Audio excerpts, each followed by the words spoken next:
morning, or at least it's good morning here. My name's Stephanie. I am from Book Blurbs and Blahs. I have my notes on my lap, so if I look down, it's probably what's going on.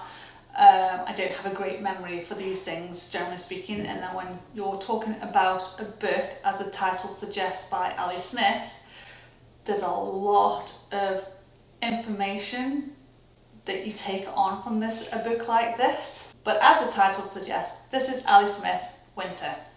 As you can see from this book, Winter by Ali Smith, I've made a few notes. There's quite a lot going on in this book, but it's also not complicated. Some people may find this pretentious, and I think if I had read this maybe 15 years ago, I too would have considered it pretentious. But generally speaking, I could not put this book down. I thoroughly enjoyed it, and I liked the way it was written, so I'm going to talk more about it right now. This book is part of a quartet. Autumn comes first, winter, spring, then summer. Now, I happened to be in the shop and they had every single book except for autumn. I had heard great things about Ali Smith, so when I saw it on the bookshop, I immediately picked it up and got it. No questions asked. So I just thought maybe this is a book that I can read as a standalone without having to read it in the sequence it was written in. And you can, and I don't think it's a problem. I do have her other books apart from Summer ordered, so I will be getting onto that one soon. The reason I didn't get the summer one was because it was in the sale. I buy a lot of books and I can't afford to pay full price for everything. I paid full price for this and then I saw it for 10 bucks on Book Outlet, which is really annoying. But for your information, you can go buy this on Book Outlet for 10 bucks. It's an extraordinary book and it's a unique writing style. I've never read anything written in the way this is written before. It covers the now, the present, the future, but it's the way it's written. It's just extraordinary. I just love the way it was written. This book is not of any particular thing. It's written about current events, and it's written about a number of people, but not too many people. And it's quite interesting how she's named her characters in this book, and a lot of the words are play on words, so there's meaning to her words also. It starts off with God was dead, and it's a very interesting way to start a book, I have to say. And then it lists a load of other things that are dead, and I guess it's dead to her, dead to the person. You'll have to read it to find out. You could potentially see the first page as a negative story that looms ahead of you, but it really isn't a negative story, and I found it quite tactfully and tastefully written. As I said, it has present, past and future tense in this, and it's creatively written, and if you think past, future and tense, it's got a very Christmas Carol feel to it by Charles Dickens, as a ghost of Christmas, present, past revisiting. There's a reference to a clock chiming, and again that's in the Christmas Carol. There's a ghostly head that stars in it at the beginning that seems to diminish into a pebble. It also talks about the past, present and future Christmases. And Sophie Cleves, who is one of the main characters, or at least starts at the beginning of this book, she is portrayed as a Scrooge. She's a well-made, self-made woman. She lives in a very large house with about 15 bedrooms in there. There's one room in the house that has a hole in it where the birds come in and out. And that's referenced quite a lot, and I'm not sure what that means in her writing. I'm sure there's some meaning behind it, but that was one thing I wasn't sure what the meaning was behind that.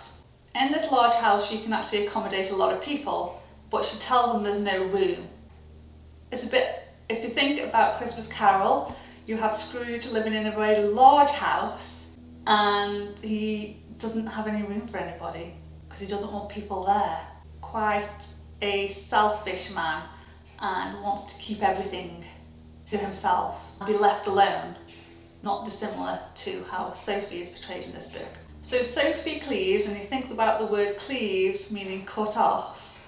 She seems to have cut herself off from what's going on around her, from the technology. She's not moving forward with the times. She wants to be able to speak to somebody to get the money rather than having to use a machine. It's quite an interesting way that she is portrayed and how she visualises the world, and she gets annoyed with the bank manager for not being able to pull the money when she wants it. It's just a very strange scene at the beginning, but I understand where it was going, because she was talking really more about times have moved on, things are changing, and the human interaction isn't there as much as it once was. And Sophie has this vision that a ghost-like head, and it's blocking her vision, as if it's blocking something from her life. And she has perfect vision, it's just that this thing keeps blocking her, as if she's either trying to forget something, or not wanting to remember something, or not wanting to move on. It's just something is stopping her from seeing clearly, or even seeing what's in front of her. Sophie has a sister, and her sister is named Iris. Think about the eye, Iris. Sophie's losing some of her vision. It has an obstruction, even though she's not actually physically losing vision. And then you have Iris, her sister, who is very clear. Iris is an individual who wants to make the world a better place. She goes on protest marches and hangs out at places with placards and things. So she's very different and complete opposite to her sister Sophie. And then you've got Sophie's son Art, who also has a big part, I think, in this book. I'm going to put it down now. He's got a big part in this book. He's known as Arthur, and he writes a blog, and he loves his social media and his blog writing, and he finds that his blog, which is called Art in Nature, is more interesting than his personal life. So he creates a life that is more vibrant and more interesting than the real world that he lives in, and he lives through his blog rather than embracing what is in front of him in the real world. So you could say Art is a narcissist and real world existence is somewhat boring compared to what he has online. Art breaks up with his girlfriend Charlotte, and he pays for Lux to pretend to be Charlotte. Lux meaning light. And I liked Lux as a character in the book. She was very bright and happy and didn't seem very sad at all. And like I said, there's a lot of play on words that go on here, so there's more than one meaning to a lot of the things that she's written in this book. And what's great about Lux is Sophie is incredibly stubborn. She doesn't eat, she's very thin. She wears multiple clothes to keep warm, or to hide that she doesn't eat a lot of food, and therefore she's very, very thin. And Lux is able, unlike Iris and Art, is able to Sophie out of herself and get her to eat food that she wouldn't normally eat food, take a coat off that she didn't want to take off, and she is able to basically get Sophie to do things that nobody else in the family can do. I guess to Sophie she's quite refreshing. She's bright, she's energetic, she's luminous. The book also makes references to movies, so National Velvet, which I happen to have the book. It's about a young girl who dresses as a boy to ride a racehorse to win the Grand National. That's the basic of it. There's a bit more to it than that one. And then she also references Charlie Chaplin in this book, which I thought was quite an interesting history. She also talks about immigration, Brexit, politics, and it's all tactfully written. I was a bit concerned about how she was going to write this, but it was really tastefully done, and I quite liked the way she'd written it and how she observed the people's points of views, and she placed that in the book. So like I said at the beginning, she talks about current events, and these books are current. So when I say current, a few years old now, but it's still relevant today. This book isn't going to be for everybody. I think her unique writing style, her subject matter, the way it's written, is not particularly character driven, it's not plot driven, it's just a lot of words on paper. But for me, I couldn't help be drawn into the story, and it didn't take me long to read this book.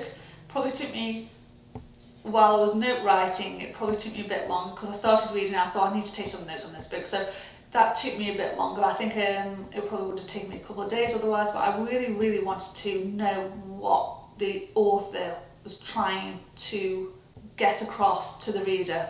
So I made some notes and tried to understand the word play, and it just draws you in an unexpected way. So I think if you are looking for something a bit different, you're not looking for a plot driven or a character driven book, you're looking for something that's got a bit more meaning to it and an understanding to it. I've got a helicopter going by right now.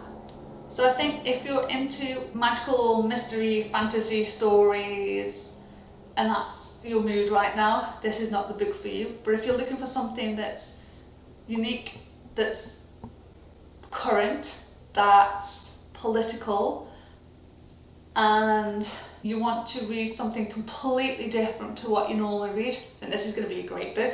And I'm going to get all the series, like I said, the quartet. I've already got some on order. I've already also got some of Ali Smith books heading my way soon. The mail just seems to be really slow. I've ordered a lot of books and they still haven't come through. I was hoping to do a book haul this week, but unfortunately that hasn't worked out. So yeah, I think if you're looking for something where that's a bit different, that's not your normal run-of-the-mill book, that's not a story, and it's not a plot-driven book, and it's not a character-driven book, but it's about current events and people's views and conversations and play on words. There's a lot going on in this book. I think it's enjoyable. It's not a particularly big read. Doesn't take very long to read. It took me a bit longer because I was making notations in it. I think this would benefit people if they're looking for something a little bit different. Or try it, see if you like it, because that's what I did. I was looking for something different. I was looking for something new, and this is one of the new books that was on the shelf that I hadn't seen, but I'd heard about, and I just picked it up and I thought, I'm going to give that a go. And I just got home and I sat down and I read it and just got into it. Thank you for watching, and I hope to see you again soon.